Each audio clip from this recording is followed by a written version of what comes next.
don't take care of your health. Because to be successful, it's not only in the business. I have to be successful with myself first. Regardless, people tell me, say, if you smoke, you do... No, sweetheart. My health is good. You don't consume your way to success. You create your way to success.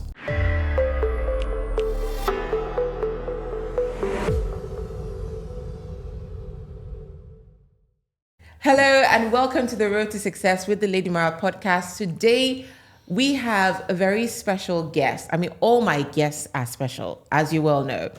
But this particular guest is someone with a lot of alpha energy, a lot of business insight, a lot of... I'm finding it hard to describe you. I don't want to go all the way in. Maybe I should just bring him up. Ladies and gentlemen, he is a leader of the Alpha movement. We'll get into all of that. You can see I'm really going to talk about Alpha a little bit. Not too much. Teasing. Ladies and gentlemen, Seif El Hakim. Did I get that right? Absolutely correct. Is it L or Al? L, yeah. Seif El Hakim. Absolutely correct. What does it mean? Oh, shit. What an introduction. You know, El Hakim in Arabic means two words, like two meanings. Either the doctor or wisdom. So that's a nice one for lovely what you do. One. Exactly. Right? Exactly. If you weren't in business today, being an entrepreneur and a speaker. So first of all, thank you very much for having me today. Of course. It's a pleasure and an honor, and I'm sure this episode will be special, as you mentioned in the beginning. Awesome. Let's get into the specialness of this. Yeah. If you weren't in business, doing what you do now, Yeah. what would you have been doing? Oh, shit. I'm going to give all shits today. Okay, a pilot, a police officer. I can see you as a police officer and even a pilot. Actor? Could be like number 3, a pilot, What will be number police 4? officer. I love that. And 100% a martial arts fighter. Do you do that now? Now, no, but before I was. Wow. Yeah, I used to do Kung Fu for 10 plus years. What haven't you done? I don't know. Literally, I don't know. And whatever something new pops up, I love to try. You in lose Dubai? nothing by trying. You've been in Dubai 2 years. Before Dubai, where were you? Wow. Okay, the journey been long and very interesting, very diversified. I can tell. So, started in Cairo, Egypt, where I was born. University and with all the stories behind. Then I moved to South Korea, where I worked with the Samsung Electronics. And with Samsung, after South Korea, I did my MBA. Then moved to Russia, Moscow, where I spent almost 10 years over there. After Moscow, Istanbul, Turkey, then Egypt, Dubai, a little bit of Iraq, a little bit of Tunisia, a little bit of France. It's a mix. I love traveling overall. Used to hate it in the beginning, but at the end turned out the best thing that can ever happen to a person. Why did you hate it in the beginning? Because I was so much in my comfort zone. Like, I love being with my family, I love being with my friends. I didn't want to even leave. Like, I don't want to say my first trip outside of Egypt, but my first long-term trip outside of Egypt was South Korea, which came out of a bloom. Nothing, wasn't planned. It's completely out of a challenge. I didn't want to go, but since I accepted the challenge, I had to leave. But once the plane landed in South Korea, my first, I would say, natural instinct action that I went other way around and I was running to the plane. I want to go back because I wanted to be in my comfort zone. Yeah. After 6 months, don't tell me go back home. Wow. And I guess it's been moving forward from there on. 100%. You've traveled a lot. You've lived in so many places. And because on this podcast, I'm really drawn to immigrant stories. Yeah. So I feel like you can definitely speak to everything immigration. Yeah. Leaving home country, leaving your comfort zone, leaving family, leaving the work, everything, and going to start afresh. What would you say are some of the biggest lessons you've learned in that journey of moving from one place to another, starting afresh, building afresh? It's the best experience that anybody can have. It teaches you one thing, which is the core of the Alpha movement, is to rely on yourself. When you're in your comfort zone, around your family, around your friends, you always think that you have a back. So whatever fucks up, you'll go back to your friends, your family. When you travel abroad, and I don't want people to get me wrong in what I'm gonna say, our country, I would not say like our nation status puts you, when you go to another country, in a little bit lower position.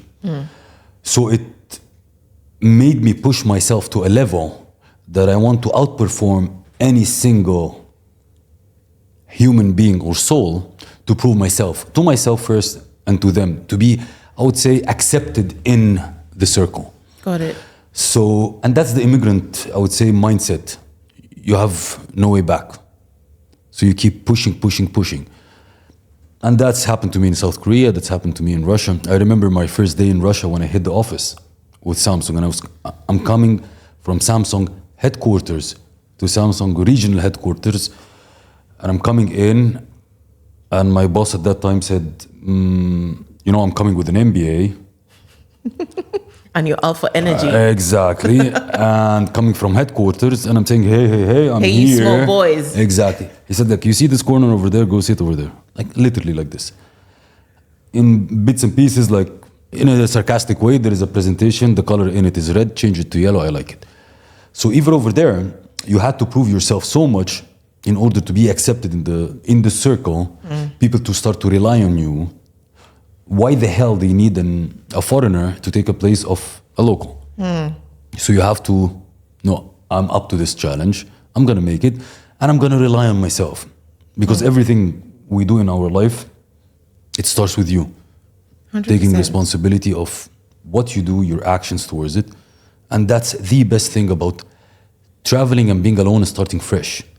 Besides, of course, getting the exposure to new cultures, new way of thinking, which actually opens your mind to a totally new level. Got it. The best thing when you sit with people, and everybody, when they talk about their country, they think that they're super unique. You understand? Like, you from this country or that country, they're super unique. No. A lot of similarities, a lot of things, but you can't see this unless you mix with a lot of people. Sure. So that's the benefit of being abroad, actually. Looking at you right now, you sound like a man and look like a man. You wear the confidence of a man who has it figured out, who knows what he's doing, where he's going, where he's at. But has it always been like that? I have a lot of questions that comes, you look so confident that you don't fear anything. Okay. I say at the end of the day, I'm a human. So of course I fear. I have my fears. But at the same time, there is a difference between a fear and a doubt. Yes, I can fear, but I never had doubt in myself that I will control the end result. So being in this, that I know that I'm confident enough that I can face any obstacle, that gives me the confidence that I have now. But where does it come from? I always true to myself. And I have a mentality of racking wins. When people tell me, okay, how do you build your confidence? I say it's very simple. Whatever I promise myself to do, I'm gonna freaking do it. And I mean it. I'm gonna do it. It doesn't matter my mood. It doesn't matter my energy level. It doesn't matter the situation around me. Whatever I promise myself I'm gonna do, it starts with this. I'm gonna do. I never postpone things. The second thing is I rack wins. I'm always hunting for win. I'm coming today to have an interview with you, correct? That's I consider a win.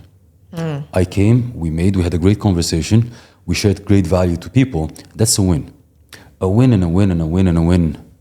That builds my confidence. So whatever you want to put in front of me, I'm super confident, whatever it happens, I'm gonna make it happen. Because you've built a culture. I built a culture, I built the habit in me, I built an attitude. In another way, let's say you want to, the level, you want to challenge me, that we will draw. Okay? I'm an absolute sucker in drawing. Okay? And you're a great artist. But if you challenge me, I'm gonna tell you I'm gonna win.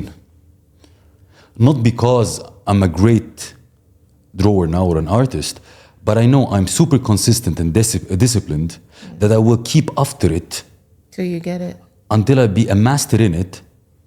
And I'm sure that you will drift because we're humans.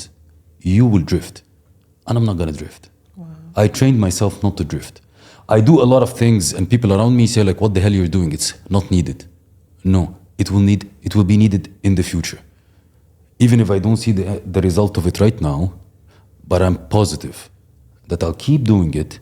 It builds up, it builds up, it builds up. And in one moment, it will make a huge difference. And that's all about the consistency and the discipline and. Tell me about the Alpha movement. You know, the story is very interesting. Why? Because it all started around COVID time. And COVID time is the time where I started to be online. Before that, I was an absolute black box. Absolute. Whatever I do is under the radar. Even with my work in corporate and. But COVID hit and I see myself staying in a house. I knew every inch of it. It's becoming, and it's not my character. I need to be doing something. And the whole online thing started. This being said, and I started to notice a lot of things that is irritating me. People being lazy, people comparing themselves to others. A wrong comparison, number one, and you're comparing yourself to a person in a totally different path nor phase in their journey to yourself. So people start to be like, I started to be like, it's a pity. So I started to create this kind of movement. It's called the Alpha movement. It's like to make people fulfill their potential. We are extremely strong species, extremely strong. But if you sit on the side, sit on the couch, just dreaming, comparing, watching, you will reach nothing.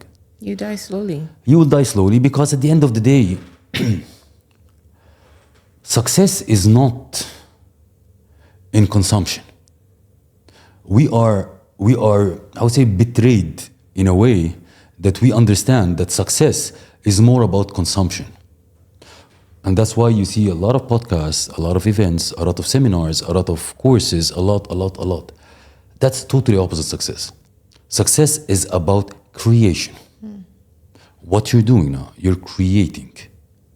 Other people are consuming. You are creating. Exactly. Ooh. Other people, when they watch, they will consume. But what they will do with the consumption of this thing, that is success. It is the act of creation. And that's what pissed the hell out of me, that I see a lot of people just like, I'm taking from course to course, to seminar, to book. You don't consume your way to success. You create your way to success. So it's more about creation. Put a pin there. So, this being said, I start to, no, you need to be an alpha. You need to be an alpha means you need to take leadership and responsibility of who you are. Either you're a male or a female. That's why an alpha movement is not only about males. It's a male and a female thing. So we need to have a movement that support each other to push ourselves to fulfill our potential. And people will say, okay, Seif, why the hell are you using the term alpha? It's a very abusive, masculine, all these lovely words. Okay, that's your perception, number one.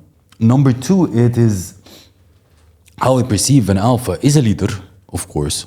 It's been always like this, a leader in whatever, and a leader of an animal pack or. But the main attribute that comes to be an alpha is, I always say that an alpha lacks, as an alpha, we lack one thing that everybody around us have it, which is a stop button. We have the stop button broken. We don't have a stop button.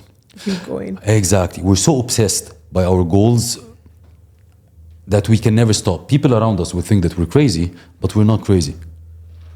We're obsessed in getting our goals. and moving towards, okay, then the alpha is a person who's egocentric? No. The alpha is the person who's controlling behavior? No.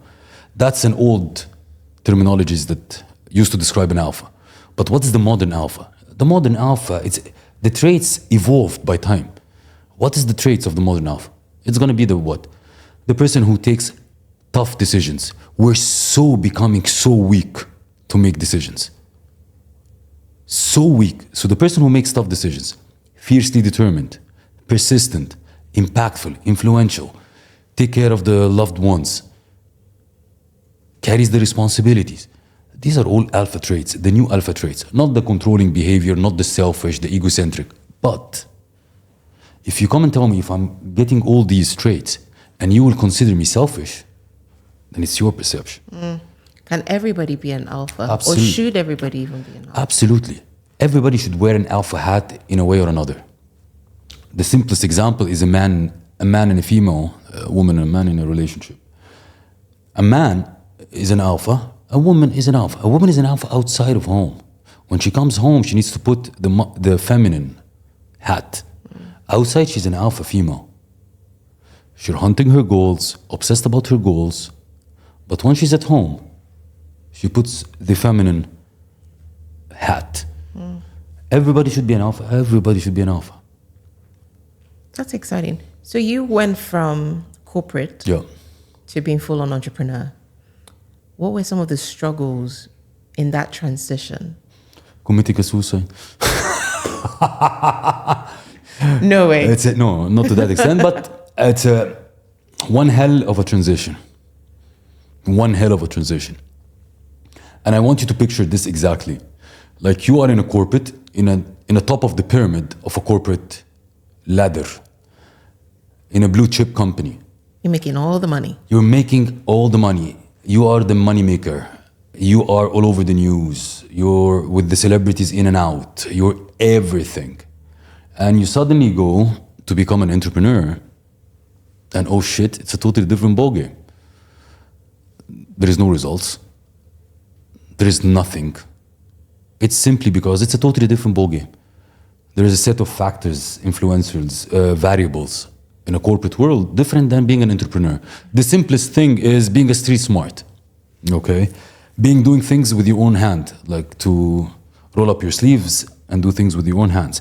When you sit in a corporate ladder, especially on the top, what you need is this. Do me this, do me that, do me this, do me that. In an entrepreneurial thing, when you're building your own thing, no. You need to be able to take things in your own hands and do it. Besides, the caliber that surrounds you while you're in a corporate, all the people around you are up to par. When you're on your entrepreneurial journey, sometimes the people around you are not to par.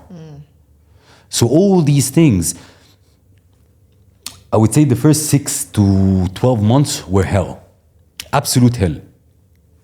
Even there is a level that I thought, oh shit, I couldn't be that successful over there.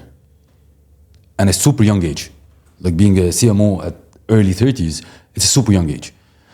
And I can't figure it out here. It's impossible. Sounds strange.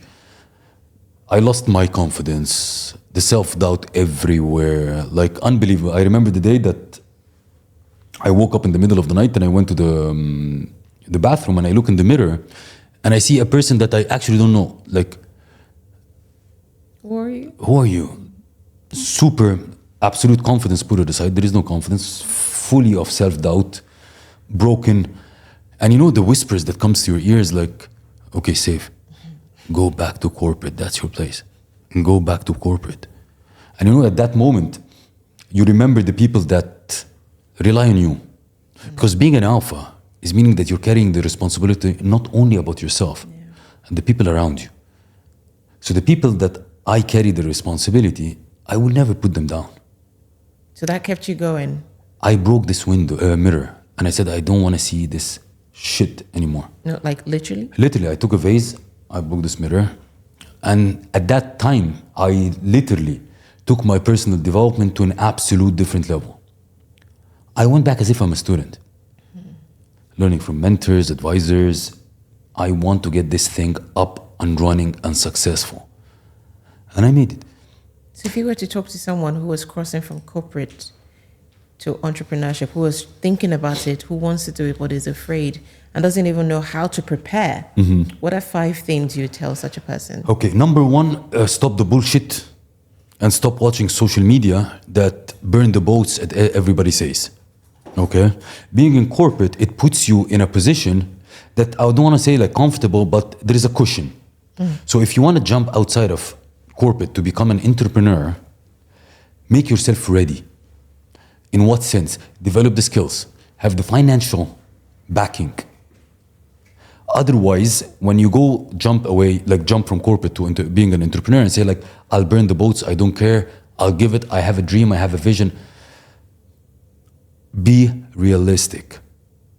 Build your cushion. That's smartness. That's not being afraid. That's smartness. What I did while I was in corporate, I was always testing my entrepreneurial skills. Setting up businesses, running businesses. If you ask me any type of business that you can dream of, I'll tell you I tried it. I was always testing. I had a cushion and I was testing because I knew that I'm going out. So don't be Rambo and jump. The second thing is, excuse my language, I don't know how I have to. Can I swear here? Try. Yeah. Try not to. Okay, the F1 for motivation. A lot of people, you see them like, I am freaking motivated to succeed. Okay? Freaking motivated. Like, oh my God, all the songs, all the thing, they jump upside down. Like, you know, like Tarzan. Success is not about motivation. Okay, it's good for your mood. Then you're a mood person. You're not a business person. You're a mood person. A mood person means like when your mood is good, you're working. Your mood is bad, you're not working. That's not success. Success is based on design, not motivation. So take all these gurus, the music, the songs, put it aside. It's good for your mood. But in order to succeed, you have to design the success. And I'll give you an example. You never found a pilot sitting in a plane in the cockpit clapping for the plane to fly, right? Like, oh my God, fly, oh my God, fly. You never, right? No. The plane is designed to fly. You never saw a Kia Picanto the driver trying to drive at 300 or 200 kilometers per hour. The Kia is not designed for that. Versus a Lambo or a Ferrari. They're designed for that. Exactly as business. Businesses are designed to succeed. All this, your motivation and Rambo and doesn't work. It's good for the time being, I'm doing something, but it's not. You need to model things. You want to open a real estate agent, you're not the only one on earth that created a real estate agent. Model people, model successful businesses. See the ecosystem, the product line, This is all an ecosystem. Yeah. See how they're designed to succeed. And I'm not saying you copy. I'm saying a model. Everybody can put his own touch, but the fundamentals, the principles are the same. That's quite exciting. I love when you talk about mood versus design. Shit, yeah. And I'm kind of like a mood person. I do appreciate design. I think I sometimes straddle between both, but I could totally relate with, if you only show up the day you feel good, you haven't started. True.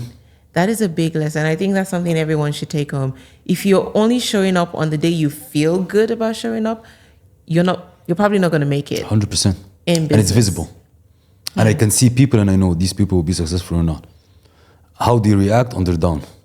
Can you see it? What do you see? I have to.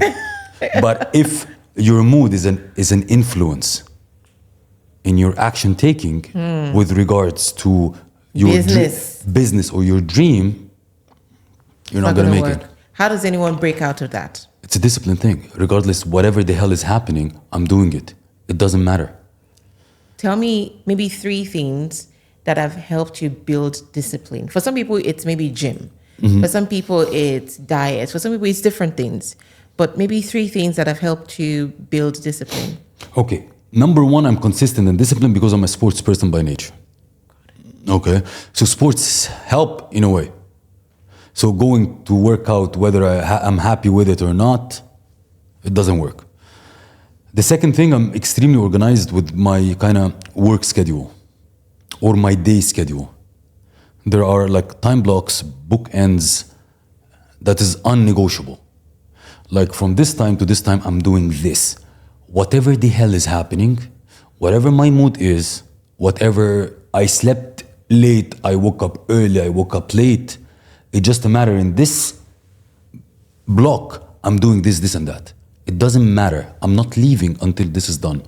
So being organized, doing the things, being disciplined, it is a thing that you practice, which is also say like, I'm going to do this, and you do it. You don't need to do 10 things, do 2. Then in a week, do 3. Then in a week, do 5. Build the muscle. Build the muscle of being disciplined. It is extreme. I'll say one thing. A lot of people that I meet, that they say, I don't have routines, I don't have habits. Red flag. And they say that they're successful. 100% they're not. 100% they're not. A successful company is built on systems. There is no company is built haphazardly. A military in a country is built on systems and procedures. It's not haphazardly. Like today we'll train, tomorrow we'll not, tomorrow we'll fight, after tomorrow we're not. Correct? You can't be successful without having routines and habits. Why? Because routines and habits, number one, it removes the decision-making process from your head with regards, what will I do? Will I do this or that? What should I, maybe in the morning or in the evening? There is no decision-making pressure on this. So you're doing it anyways. Second, where you stand now and where the goal is, anything is between. If you tell me skills, I say no. Knowledge, I say no. It is the systems, the habits that you put in place to get the skills, the habit, Everything is around the habits, the routines that you have. If you don't have them, you can bluff as much as you want that you're successful. But if you tell me you don't have a habit or you don't have routine, you don't have a system, you're absolutely nowhere. If I want to buy a company, what do I look at? What do I look at? Show me the systems, the manuals, the OPs. Where are your assets? The asset doesn't mean money. Show me the structure. Structure, big one. So without routines and habits, you're going nowhere. I love that. You've been in Dubai now 2 years. Yeah. I'm sure you love the city. Absolutely. As many of us do. And for me, personal branding is something I talk about a lot with regards to success. No. And visibility. There's something I say, and I think, I didn't coin it. Best known is better than best. True. How has that played out in your experience, particularly in Dubai? Okay. I come from a marketing background. Okay, like majority of my lifetime working experience comes from marketing side. So I'm a strong believer of the term branding. Either it's a company thing or if it's a personal thing. Both have its pros and cons, but I'm a strong believer in branding. And within the era that we live in, that tech is taking over, AI is taking over, the only thing that will differentiate us is your personal brand. Which means, at the end of the day, the end consumers, they either will deal with tech or they will deal with Seif. I want to deal with Seif because I know Seif. Others, I can use tech, AI, whatever. So your personal brand will be determined in the choice of a client to you. That is one thing. The second thing, which is like all the stats says, is with all the Gen Zs, the Gen Alphas, all going down the line. These are people making the buying behavior, and I'm not saying buying from a bad statement, but like to interact and have a transaction, whatever the transaction is going through personalities. No more companies. They relate more with people, and that's stats, 100%. Okay, that's why the micro-influencers, they're using all the faces of people. And a great example that demonstrates this is Tesla as a company. Tesla as a company is 10 years old, roughly 10 years old, okay? Versus Ford. It's been a donkey years. 1900s. These two companies in market cap, they're equal. How? The brand name, the brand behind Tesla is who? Elon Musk. And Elon Musk, whether you like him or not, he's authentic. He has his following. He has these people who are like, they think he's a superman for them. People are now, they cannot fall in love with a logo. They cannot fall in love with a leaflet. They cannot fall in love with a website. They fall in love with personalities, with people. And that's the new branding, personal brand. And that brings me to leadership. Yes. You know, But let me add one thing, because this will resonate a lot of people. If I ask you, what is the only in the world, the only legal monopoly business model in the world, it is what? It's a personal brand. It is the only legal personal monopoly.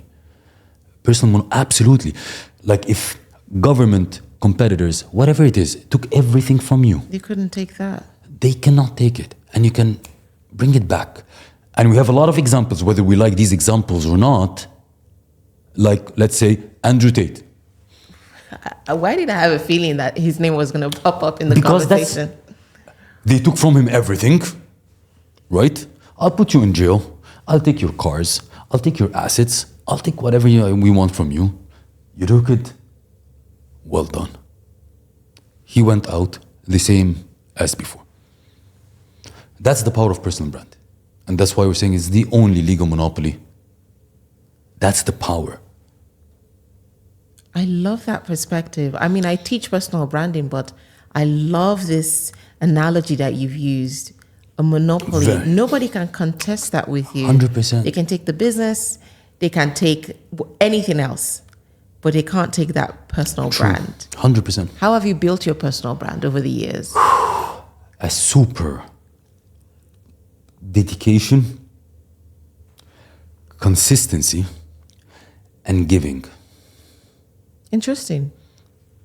Giving. Tell me more.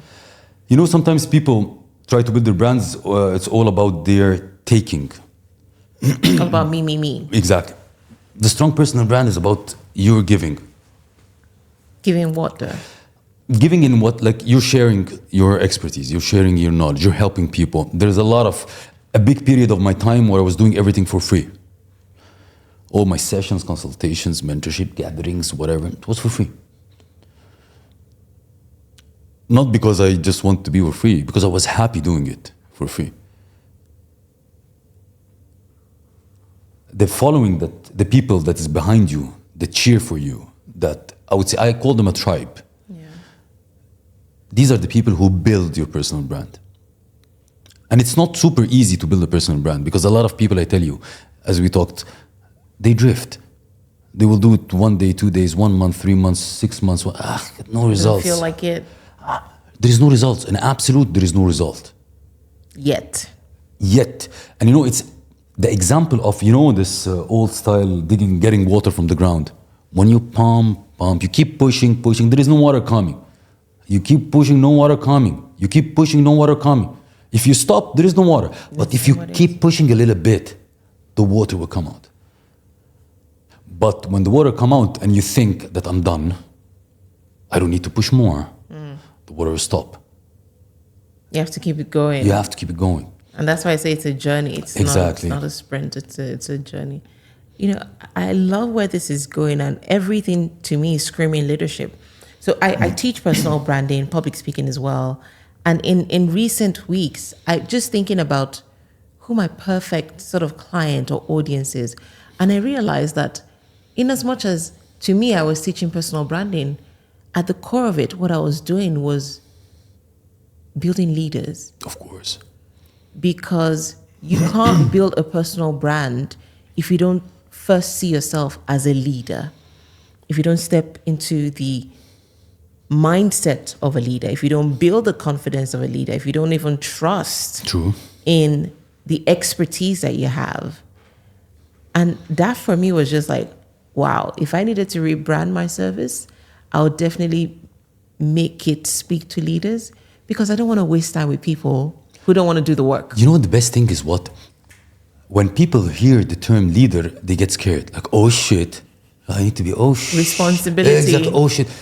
You can be a leader in whatever, let's put it this way, in whatever box you want. I want to be a leader in my community. I want to be a leader of a country. I want to be a leader in my business. I want to be a leader at my home. I want to be a leader in my school. But being a leader, it is something that doesn't make you feel scared that a lot of shit will be on your shoulder. Anyways, you won't grow without things being on your shoulder. But the scale of being a leader, it's your decision. And being a leader, literally, it's very simple. Just people think it's not. But being a leader, it's something very simple. It's, you teach leadership. And what is the best leadership principle? You know. What is it? Well, for me, it would be take responsibility. Taking responsibility, which means I lead by example. Yeah. Correct? Like, you can't be a leader at work and in your company, and I demand all my employees to come at 8 o'clock in the morning, and I'm sorry, I come at 3 o'clock. Or I can't demand my employees to be creative, or my team to be creative, and I'm super not creative. I can't. Or you even stifle the creativity. When exactly. Or I can't demand my team to be formally dressed, and I go with flip-flops. So that's the first thing. It's leading by example. And it's the easiest way. The second principle will be what? You set the pace. A leader set the pace. I'm not waiting for my team to run faster than me. Yeah. I'm not. I am running faster. Kind of, like, I'm in front. Exactly. Catch up. Exactly. You know, there is a great example, and I'm sure you're aware of it. This Usain Bolt. He broke records. The guy broke records where everybody said, a sprinter, where everybody said, medical said that humans can break. Okay? And he broke the records. Forget about the beliefs and the interesting part here is what? The second and third who were running after him, they broke the records also. And in an interview, they asked him, how did you break the freaking record at the same time? What was their answer? We were trying to catch Hussein. So the leader sets the pace. Take the responsibility, move faster, move in front. So in all the things we talk about confidence, personal branding, the alpha movement, believing in yourself, leadership. One thing that I find when talking to people and trying to sort of build them up as leaders or bring up ideas that will help their personal brand is the question, what will people say? I love this question because that's people's opinion. And that's one of the biggest fears that people face. I'll give you two sides of it. One side is, I always tell people, go back to your being a kid. When we were kids, very young, okay? We were extremely confident, courageous. We don't care what people around us say, correct? When we were kids, when we were trying to walk, okay? When we start to walk and then we fall, and excuse my language, all the idiots around the kid starts to laugh. The kid doesn't bother. True. He stands up back again, And tries tries to again. walk again. He falls. All the idiots smile and laugh. The kids stand up again and walk. Correct? Absolutely. The kid at that time, and don't tell me the kid didn't understand what's happening around. No, no, no, no, no, no, no, no. The kid didn't care what other people's opinion. And then there is a moment in time. The kid did something, then mama came. And mama said what? Habibi, this is wrong and this is right. Then the kid mindset start to change. And the belief system start to change. Start to question everything. Is this right? wrong or Is this right? What people will tell me, what people will say. So I always tell people, go back when you don't give a about it. Another thing, let's have an example. When people say like, I fear people's opinion, good for you. Let's give an example. Let's say an ex-person died, okay? Died. How many people will go to his or her funeral? Not many. 5, 10, and I mean like the people that will cry, like, oh my God, cry for that person, 5, 10. And let's say that the weather completely screwed. Thunderstorm, rain. How many will Maybe continue to 2. go? 2, 3. And who will cry? It means that they really care. 2, 3. So why the hell do you care? If you know at the end, how many people? So for me now, it's like, no cry, no care. No cry, no care. If you're not gonna cry for me, Yeah. why should I care? Ooh, that's a good one. So people opinion, it's like a TV. You know when you mute the TV and you see only the lips working? It's like, I see, but I don't hear you. Exactly, continue. And I think that being overly conscious of what people will say is definitely a surefire way to fail. 100%. What are some of the other ways people can definitely fail? Like if you're planning to fail in life, listen to and do these 5 things. Number 1, compare yourself to people. Keep comparing yourself to people. Number 2, be an absolute undisciplined person. No routines. No routines, do whatever you want, whenever you want. Third thing, don't take care of your health. Because to be successful, it's not only in the business. I have to be successful with myself first. Regardless, people tell me, say, if you smoke, you do... No, sweetheart. My health is good. So that's listening to people's opinion. Because why listening to people's opinion is a big thing, because nobody have the vision that you have for yourself. Nobody knows what do you want. And at the end of the day, people, at the end, we are social tribes. True. When you try to go out of the social tribe, people will just fight you, laugh at you. So they will bring you back. So these are like, and I will give you one good example about a lot of people who are trying to break from the social tribe, try to go on their own way to their success. And how does it look like? Do you know how they get the crabs from the ocean? They get the net, okay? They put in the net a bait inside of the net, okay? And they put this net inside the ocean, deep down. So all the crabs around see the bait, right? So a couple of crabs starts to jump in, and then other crabs around see it's a party. So they join. So they all join in the net. The bait is finished, and if a single crab tried to exit the net, the other crabs will try to push it down. If this crab persisted, they will break the leg. If persisted, they will kill the crab. Real story. 100%. That's how it goes. So that's how, when they get the net out, it's full of crabs. The thing is, we are humans. We have the same traits as crabs. Wow. We don't break arms. We don't kill. But we have more lethal weapons. Wow. Sarcasm, humiliation, I can put you down with words. Cyberbullying. Exactly. So when you try to get outside of the tribe that you're in, people will attack you, will laugh at you. But at the end, don't care about it. Mute it. Because it's not about you, it's about them. If you truly believe that's not about you, it's about them, you will succeed. Because they attack you because you're more courageous than them. You're doing something that they dare not Absolutely.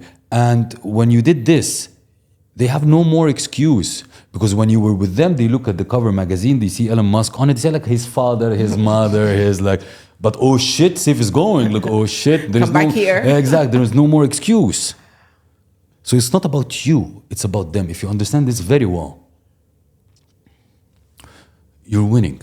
What is success to you? A non-ending game. It's a game. It's an unending game. It's Tell me winning. about that. It's a winning. There is nothing. There is no end point. There is no stop. There is no full stop. It's what is next. What is next? What is next? What is next? There is no stop to it. So when somebody tells me, "What is your ultimate goal?" I don't have. What is next? There is no. There is goal now, and once I reach it, next day there is another one. Maybe not next day, next 5 minutes. What is next? What is next? What is next? And literally, it reached a point that I'm not competing with anyone. I'm not competing with anyone. I'm competing absolutely with myself. And people can say like, Seif, you're just like speaking. No, I'm literally not competing with anyone. I'm beating myself. I'm gonna be much better. I'm gonna achieve much higher. I'm gonna get this. I'm gonna build this. I'm gonna create a legacy. Will you monitor your competitors? Yes, because I'm not in silo. But do I plan my things accordingly? Absolutely not.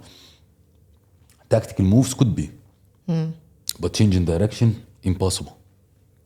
Give us your most inspiring words on success and moving ahead in life. Most inspiring. I know you don't do motivation, but we all need some inspiration every now and again. You know, success for me is, people can understand it wrong, but it's being fulfilled with accomplishments and winning. And it can be an addiction or an obsession, but I strongly believe doing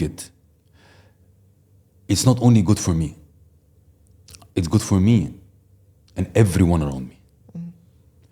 Which means like when everyone around me sees the effort that I'm putting, giving me the space to perform, and giving me, I know I'm not gonna say the freedom, but the decisions that I'm making, that it can be harsh for a lot of people. But when I'm reaching this point, everybody will be happy. So it's not only that I'm gonna be happy, Everyone's going to be I want to, and literally I want to make everyone happy before I make myself happy. People around me becomes happier with my milestones more than I am happy. So it's more fulfilled to make the people around me happy. And I'm talking the close, like my family. the people that will cry. Exactly. These are the more important people. So these are the things that makes me wake up in the morning, fired up, do the things disciplined, my why, yes, I'm human. Do I wake every day super hyper? I want to come to work. I want to absolutely not. Do I want to be lazy? Yes, I want to be lazy. Do I allow myself to be lazy? Absolutely not. And I can allow myself to be lazy an hour. I'll nap. Which is beneficial. Exactly. But I'm gonna completely turn it off over my dead body. It's not gonna happen. It's been such a pleasure speaking with you, Seif. Same here, literally. And I think if there's anything that people should never forget about this conversation, for me, would be no cry, No care. no care. Totally. So if they're not going to cry, why should you care?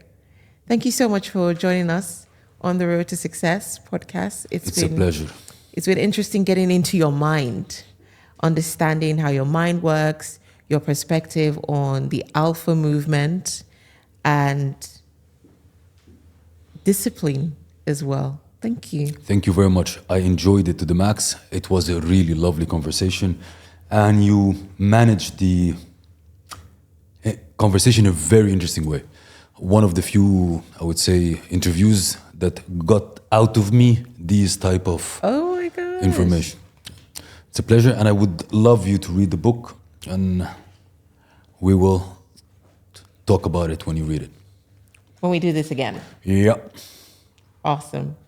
So guys, this is it. Where can we find this book? It's on Amazon. Okay, so there you go. It's on Amazon. Go get it.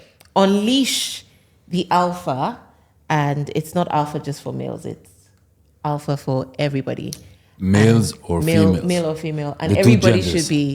should be alpha. Everybody should be in their alpha element. Absolutely.